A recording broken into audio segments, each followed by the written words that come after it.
Opinion reframing the nationalism debate. Who is othering whom? Free speech and the free exchange of ideas are the hallmarks of a democracy.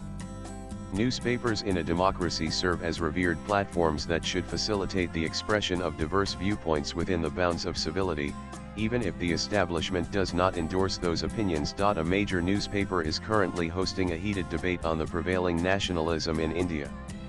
However, what is particularly troubling is that the expositions of Hindutva, or Hindu nationalism, are often one-sided.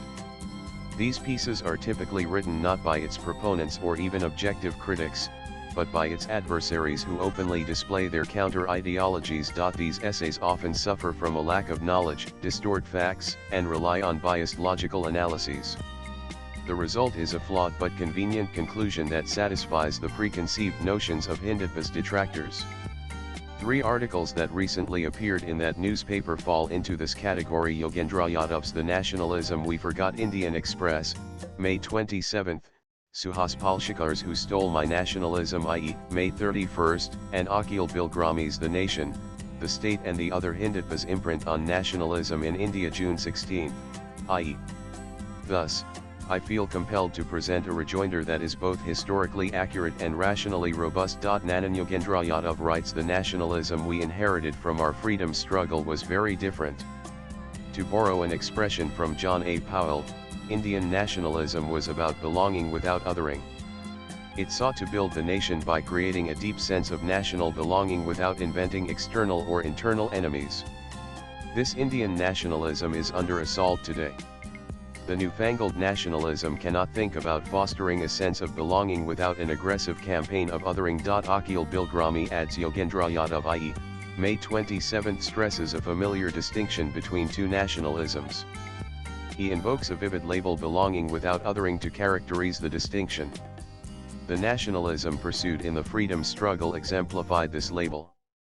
The nationalism in Europe precisely did not. Neither does the nationalism in currency in India today. This inference about othering in the context of current nationalism is not only conceptually dishonest but also historically inaccurate. Othering as a phenomenon did not originate with the advent of Hindutva, nor was it, as these writers claim, the core strategy guiding the rise of Hindu nationalism. The notion of othering can be traced back much earlier in the subcontinent, starting with Muslim rulers who introduced the derogatory term kafir to define others. Jizya tax imposed solely on Hindus during the regime of Islamic kings was a systematic act of othering. Moreover, the othering of Hindus was a state-sanctioned policy endorsed by Muslim clerics and scholars, making it a systemic policy. When the Mughal Emperor Akbar tried to introduce a more syncretic culture, he was hounded by Muslim clerics, and the ideology of othering resurfaced with a vengeance. M.J. Akbar, in his book Tinderbox, The Past and Future of Pakistan, writes, the vision, however, was determined by an idea with lasting power, the search for Islamic space on the Indian subcontinent. The search began during the ebb of the Mughal Empire, and its formative ideology was shaped by the powerful mind of Shah Waliullah. Shah Waliullah was a Sunni scholar born in 1703, 4 years before the death of Aurangzeb. Waliullah succeeded Sheikh Ahmed Sirindi, who had charged Emperor Akbar with apostasy for seeking to create a shared Muslim-Hindu culture. Waliullah built upon Sirindi's idea of reform and fashioned a compelling argument for a jihad to establish a post-Mughal Islamic state in India. Waliullah's prescription was radical and intellectually rigorous.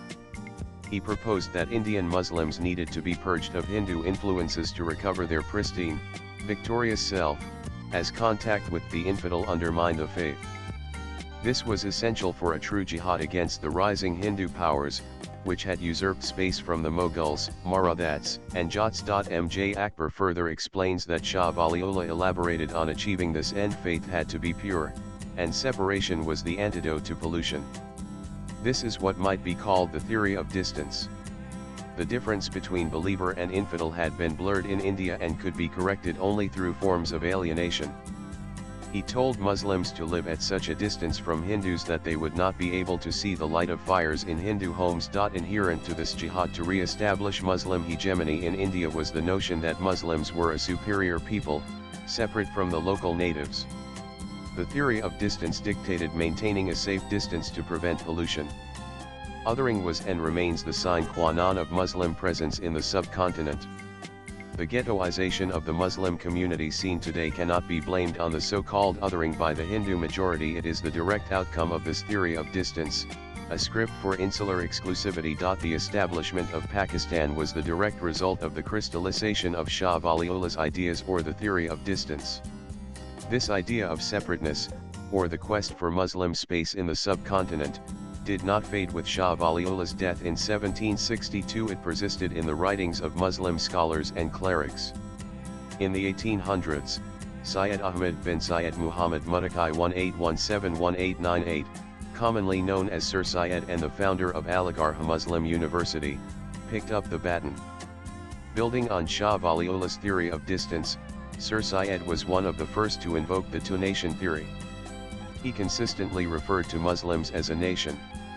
In his famous speech at Meerut in 1888, he stated, "Now, suppose that all English and the whole English army were to leave India, taking with them all their cannon and their splendid weapons and everything, then who would be the rulers of India? Is it possible that under these circumstances two nations, the Mohammedans and the Hindus, could sit on the same throne and remain equal in power? Most certainly not.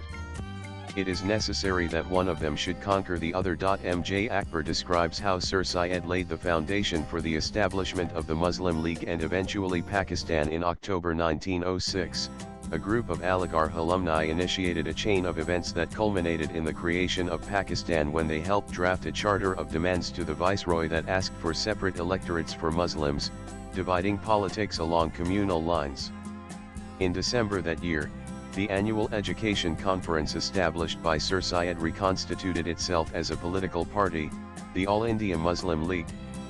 Within 4 decades, the Muslim League converted the politics of distance into a separate nation. Othering was a concept formally emphasized by Shah Waliullah in the 1700s and practically executed by Sir Syed in the 1800s, leading to the formation of separate electorates for Muslims and ultimately the creation of Pakistan in 1947. The ethnic cleansing of more than 250,000 Kashmiri Hindus from Kashmir is another manifestation of this inherent othering that persists even today. This othering is systemic and strategic, unlike the isolated, knee-jerk reactions of Hindu outbursts or cow vigilantism. It is also important to note the timeline of these events.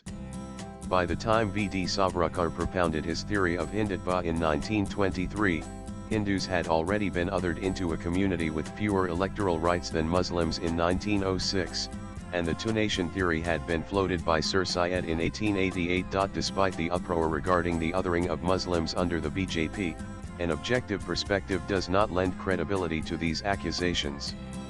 Unlike Pakistan and Bangladesh, where non-Muslims are systematically othered and constitutionally relegated to second-class status, the Indian constitution under the BJP still ensures equal rights to all citizens. Courts are not swayed by religion in their verdicts. Computerized entrance exams to colleges make discrimination along religious lines almost impossible, and an analysis of UPSC results in recent years shows an increasing number of Muslims making the grade. Yogendra Yadav's and Akhil Bilgrami's views of the so-called othering stem from a narrow, selective, and self-serving snapshot of events in the subcontinent. Their perspective is neither comprehensive, accurate, nor cogent in its scope. Swipe left for next video. The so-called othering of Muslims in current times is merely noise and not the reality on the street. The writer is a use-based author. Views expressed in the above piece are personal and solely that of the author. They do not necessarily reflect News 18's views. Latest blogs.